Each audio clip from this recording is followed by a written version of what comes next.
Hello students, आपका स्वागत है आज के इस वीडियो में। पिछले वीडियो में बच्चों हमने पढ़ा कि हम विदाउट एक्सपेंडिंग डिटरमिनेंट्स को कैसे कैलकुलेट कर सकते हैं। आज हम बात करेंगे एक्सरसाइज 4.2 एलिमेंट्स मैथ्स के अंदर है, उसके बारे में बात करेंगे, उसकी कुछ प्रॉब्लम्स लेंगे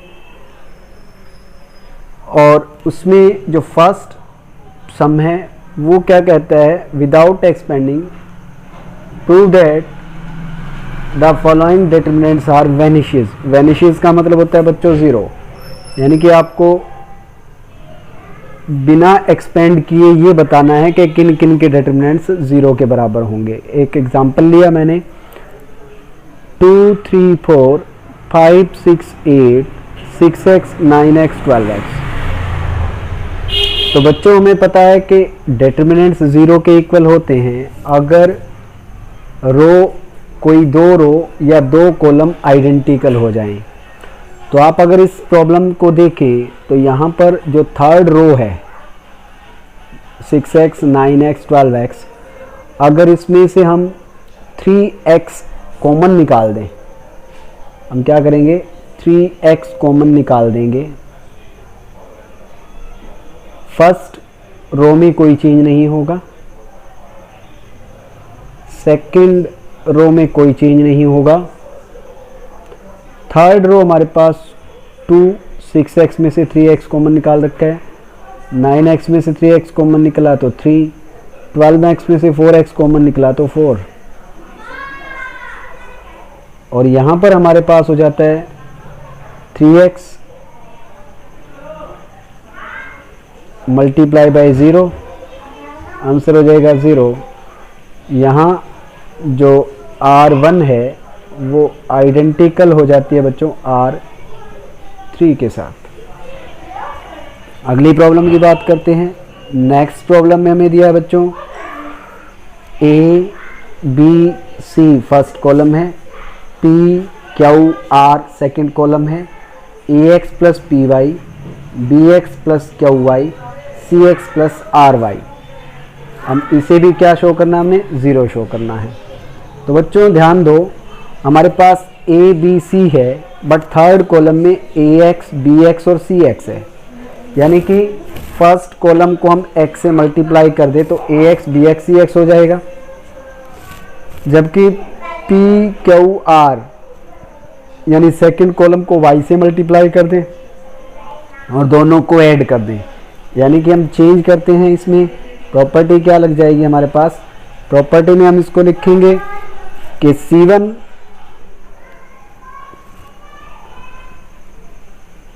goes to XC1 plus YC2।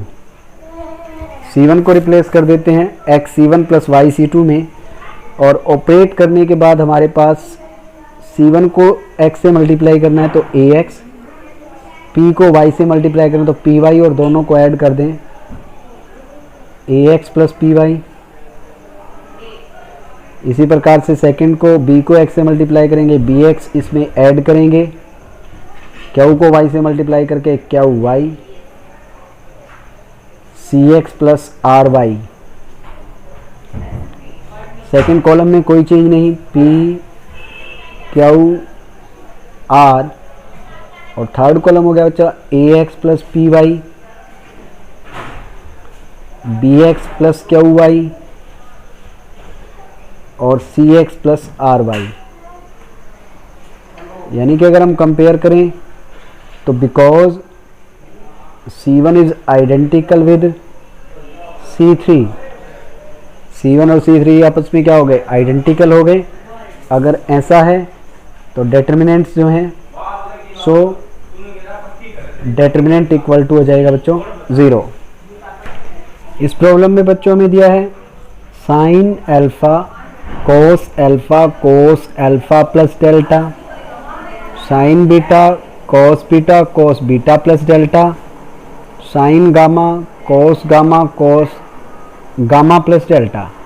तो बच्चों हमें पता है कोस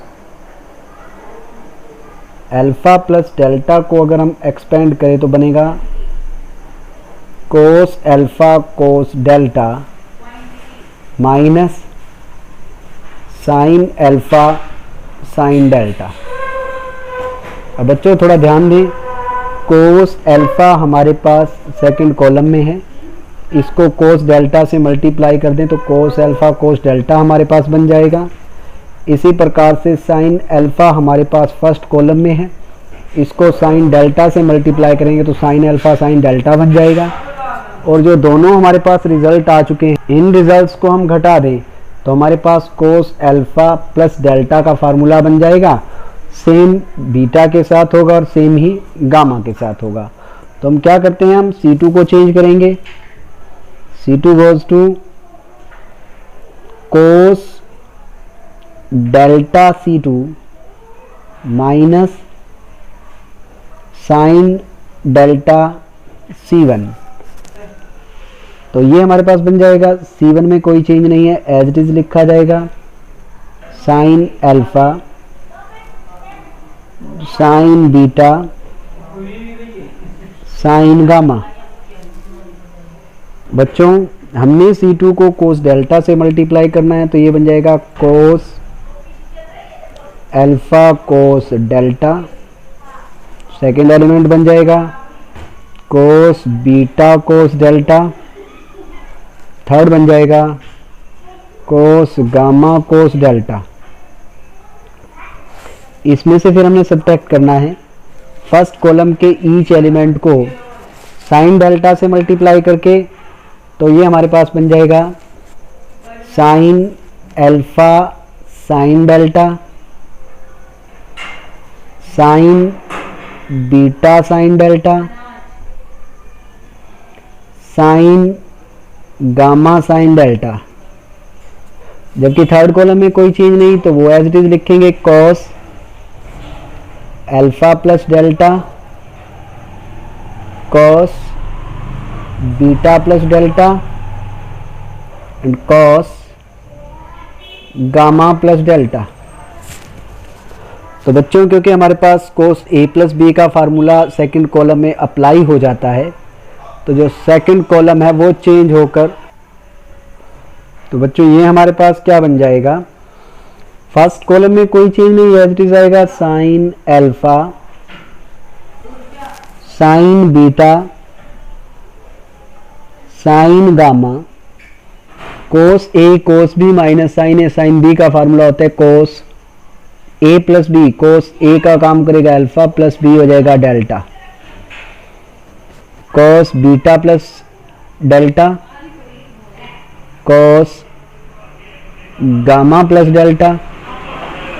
और ये बन जाएगा बच्चों कोस अल्फा प्लस डेल्टा, हमारे पास ऑलरेडी थर्ड कॉलम है, cos beta plus delta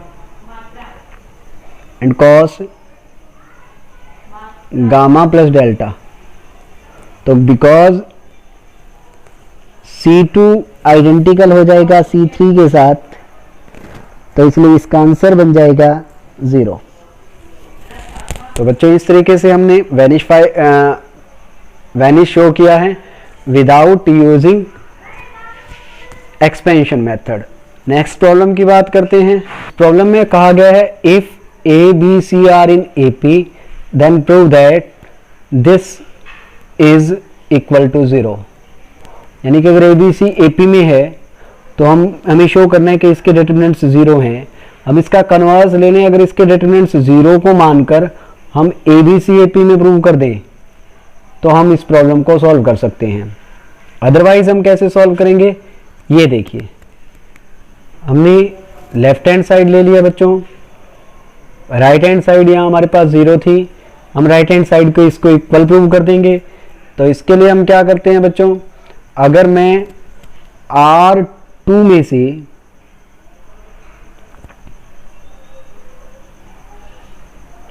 R1 को लेस कर दूं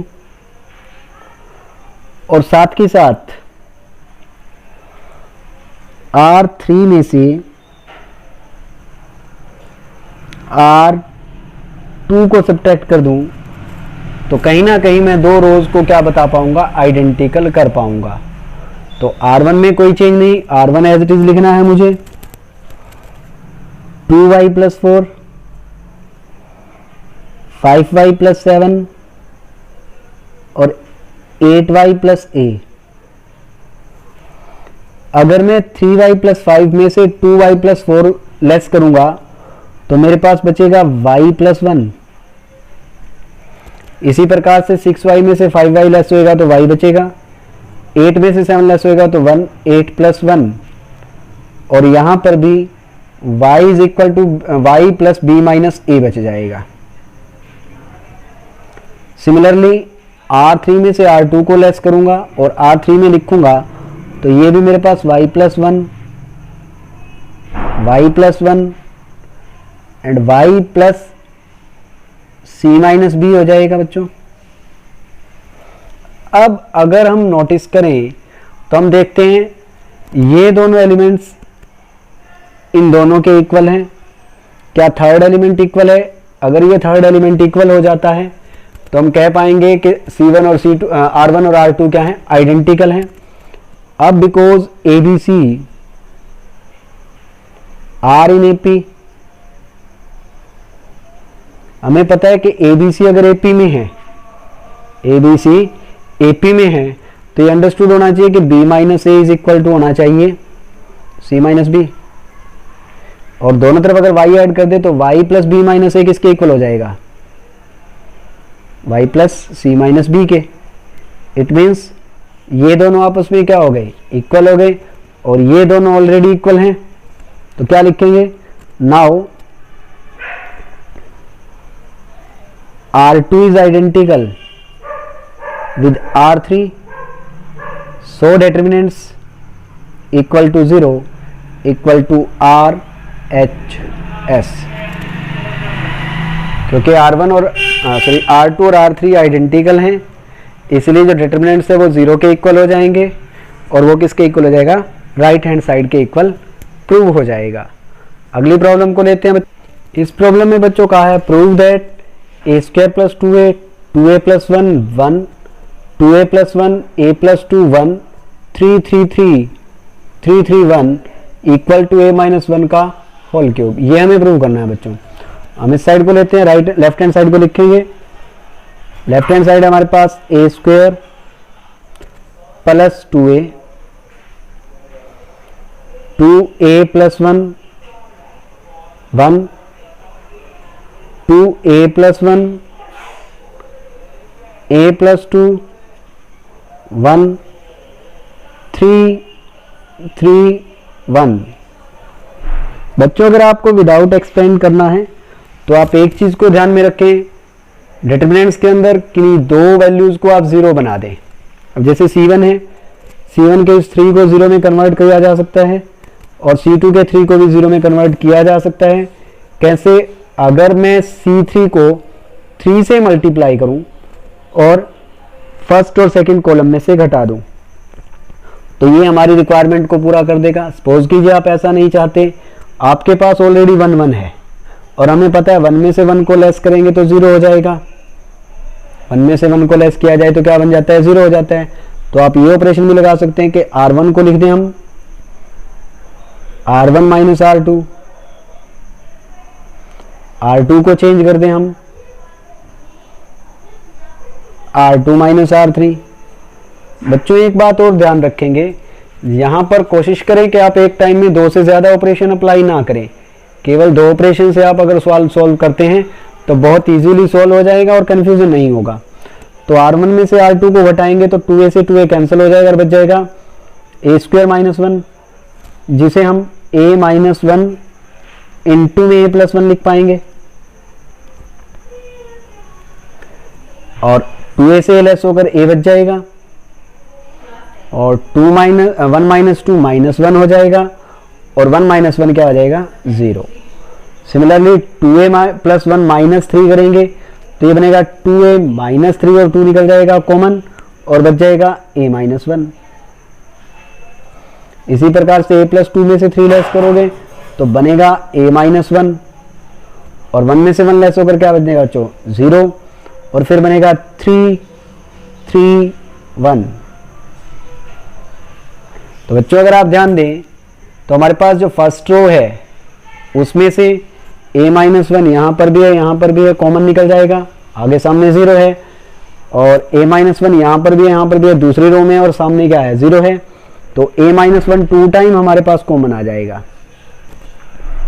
तो हमारे पास क्या बचेगा, a plus one, a minus one का 1 0, यहां से हमने कॉमन लिया तो 2 1 0 3 3 1।